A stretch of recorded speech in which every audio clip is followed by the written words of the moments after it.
தாய் தமிழ் உறவுகளுக்கு வணக்கம். தவேகாவிலிருந்து விலகுகிறார், மீண்டும் அதிமுகவுக்கு திரும்புகிறார். தமிழக வெற்றி கழகத்திலிருந்து விலகுகிறார், மீண்டும் அதிமுகவுக்கு திரும்புகிறார் என்ற தலைப்பில் இந்த காணொலியை காண்கிறோம். தமிழக முன்னாள் அமைச்சர், அதிமுக முன்னாள் அமைச்சர் வளர்மதி ஸ்ரீரங்கம் தொகுதியில் வெற்றி பெற்றவர். இவர் அமைச்சராக இருந்தவர். செல்வி ஜெயலலிதா ஆர்கே நகர் தொகுதி சட்டப்பேரவை உறுப்பினர் பதவியை இழந்த போது அந்த இடைத்தேர்தலில் வளர்மதிக்கு வாய்ப்பு கொடுத்து வளர்மதி வெற்றி பெற்றார். தற்பொழுது வளர்மதி மீது பல வழக்குகள் உள்ளன. இதன் காரணமாக அதிமுகவிலிருந்து விலகினார்.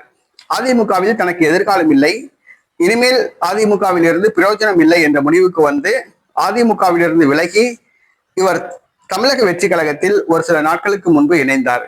ஆனால் தமிழக வெற்றி கழகத்தில் இவருக்கு உரிய மரியாதை கொடுக்கப்படவில்லை, அங்கீகாரம் கொடுக்கப்படவில்லை, இவரை கண்டுகொள்ளவில்லை. கட்சி பதவியும் கிடைக்கும் என்ற ஒரு நம்பிக்கை அவருக்கு இல்லை.